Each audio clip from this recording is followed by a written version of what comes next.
এত তাড়াতাড়ি বললে আগে শ্মশানের দরজা খুলবে? অনেক আছে ভোগান্তি এখনো। আপনারা যা করেছেন, আমি চ্যালেঞ্জ করছি মদন মিত্রকে। এখন একটা হোটেল দখল করেছে ওনার এক চেলা, তারা আমার কাছে এসছে, আমি সেখানেও পুলিশ কারবাই করাবো। উনি গিয়ে কোথায় মাল খান বলে সে হোটেলটা ছাড়ছে না লিজ বাদ দিয়ে, এরকম বহু ঘটনা আছে। এখন তো আমরা কমপ্লেন করিনি, পুলিশ যেটুকু করছে। এই ধরনের ঘটনা হাজার হাজার আছে, এক একটা নেতার পিছনে ঘটনা আছে, আর সব বার করবো আমরা, কাউকে ছাড়া হবে না। এখনো পর্যন্ত এডিএম ডিএম এরা কেউ জানতে পারলো না বিয়ে দেখুন, ভূমি রাজস্ব দপ্তরে সবচেয়ে বেশি দুর্নীতি হয়েছে। আপনি বিএলআরও থেকে আরম্ভ করে যত অফিস আছে যেখানে জমি রেজিস্ট্রি হয়, এক একটা জমি দুবার তিনবার করে রেজিস্ট্রি হয়েছে, সবার কাছ থেকে পয়সা নেওয়া হয়েছে। মমতা ব্যানার্জি কি ভগবানের আরাধনা করছিলেন দেখতে পাননি? টুলু মণ্ডল বা এই ধরনের লোকেরা আজকে নাম আসছে, সরকারি জমি লুট করে সরকারি জায়গায় বাড়ি বানিয়ে, হোটেল বানিয়ে, রিসর্ট বানিয়ে, বাংলো বানিয়ে এরা বসেছিল। কেউ দেখেনি কেন? তো মমতা ব্যানার্জিও বেনিফিশিয়ারি এর থেকে, তার পরিবার বেনিফিশিয়ারি। আব্দুল বারিক ডিএম থেকে আরম্ভ করে উনি মাথায় বসে আছেন কেন? আজকে আমরা গিয়ে মাঠে গিয়ে দেখতে পাচ্ছি কি হয়েছে না হয়েছে সমস্যা। উনি কোনোদিন খোঁজ নেননি। অন্য কোনো মন্ত্রীর সই করার অধিকার ছিল না, তার বাড়ি বসে থাকতো, কাটমানি পেয়ে যেত। তার পরিণাম এটা হয়েছে, ওরা পশ্চিমবাংলাটা বিক্রি হয়ে গেছে, দখল হয়ে গেছে আজকে। আব্দুল বারিক বিশ্বাস সম্পর্কে টুলু মণ্ডলের আত্মীয়ের বেহাই একসাথে। আমি তো বেয়াই বলছি না, চোরে চোরে মাসুতো ভাই। এই সমস্ত নেক্সেস যারা করছে, দেখুন একটাকে টানুন, সব ডোর বেরোবে, কোথা থেকে কোথা সম্পর্ক আছে, শেষ পর্যন্ত কালীঘাটে গিয়ে পৌঁছে যায়, সেখানে কেউ হাত দেয় না। তো এই জন্য এক জায়গায় হাত পড়েছে, এবার ধীরে ধীরে কান টানলে মাথা পর্যন্ত চলে আসবে, অপেক্ষা করুন। তার মানে একটা নেক্সাস যেটা আপনারা বারবার বলেন বা বলতেন যখন বিরোধী দলে ছিলেন, অনুব্রত মণ্ডল বীরভূম, সেখানে একটা 500 কোটি টাকার স্ক্যাম আছে। এই 500 কোটির মধ্যে এইগুলো কি সমস্ত টাকা? কারণ সোনা যেগুলো উদ্ধার হয়েছে এগুলো ইন্ডিয়ান মেড নয়, এগুলো সুইজারল্যান্ডের সোনা, এগুলো ভারতে পাচার করে গোপনে আনা হয়েছে। দেখুন, আজ কেষ্টমণ্ডলকে ধরা পড়েছে বা খোলাখুলি করতো বলে সবাই জানতেন, আপনারাও জানতেন। ওইখানকার কোনো মিডিয়ায় কোনোদিন একটা তার বিরুদ্ধে লেখেনি। সেইখানকার মিডিয়ার লোকেরা এখানে সল্টলেকে নিউ টাউনে এসে ফ্ল্যাট কিনেছে, তারা সবার উপকার পেয়েছেন, তার বিরুদ্ধে একটা কোনোদিন লেখেনি কেউ, একটা এফআইআর কেউ করেনি।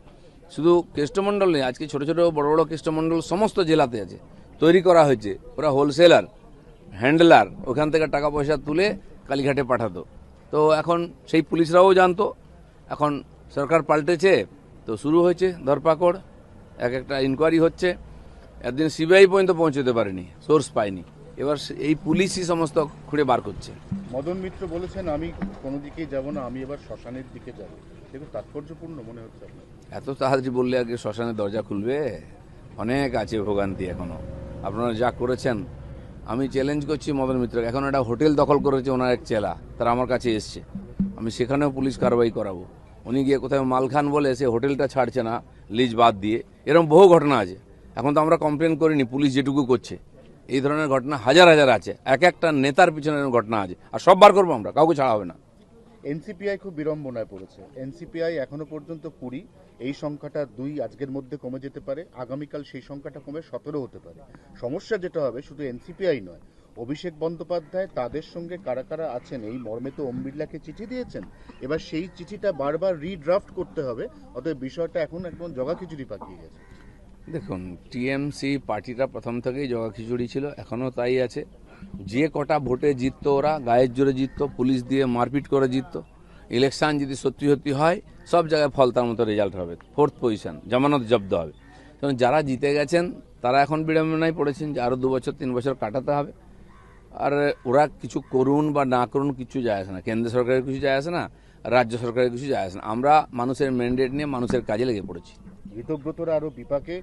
বর্ধমানের স্বামী স্ত্রী, তারা সক্রিয় তৃণমূল কর্মী, তারা জেলা শাসককে চিঠি দিয়ে বলেছেন আমাদের 2টো ভোট, আমাদের যিনি জেতা বিধায়ক আমরা মমতা দিকে দেখে ভোট দিয়েছি, আমাদের থেকে ভোট পেয়ে ওরা ওই দলে ভিড়েছে, ওদের ভোটগুলো আমরা ফেরত চাই। কি গ্যারান্টি আছে ওরা ওকেই ভোট দিয়েছে? আমি যদি বলি ওনারা বিজেপিকে ভোট দিয়েছেন, কোনো প্রমাণ আছে?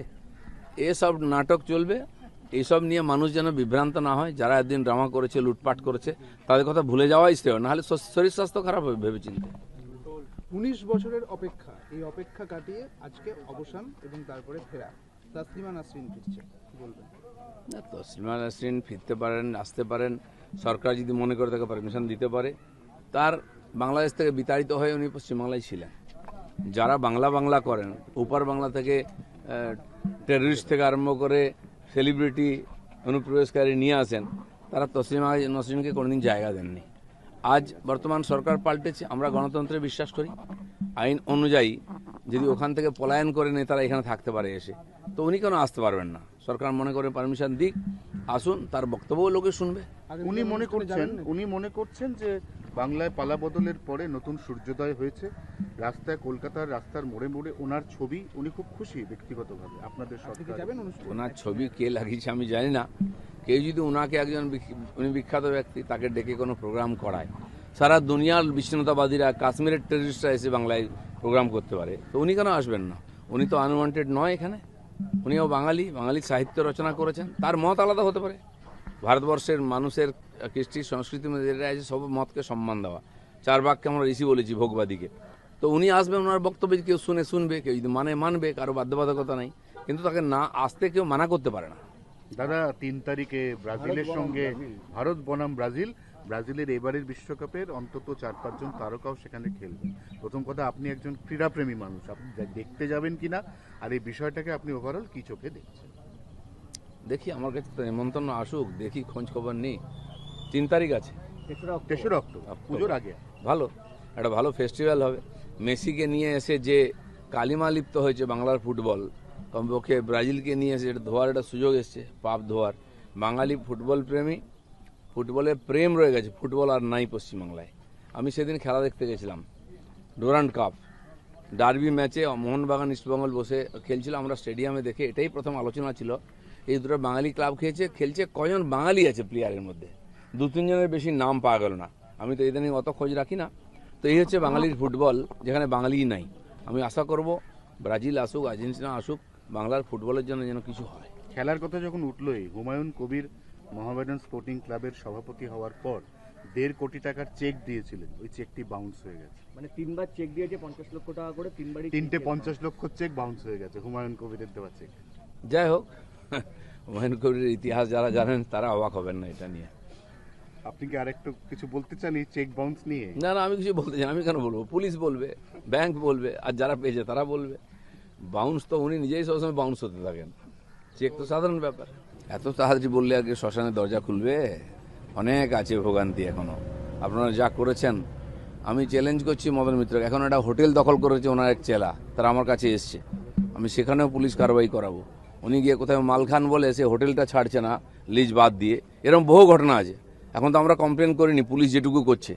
এই ধরনের ঘটনা হাজার হাজার আছে, এক একটা নেতার পিছনে ঘটনা আছে, আর সব বার করবো আমরা, কাউকে ছাড়া হবে না।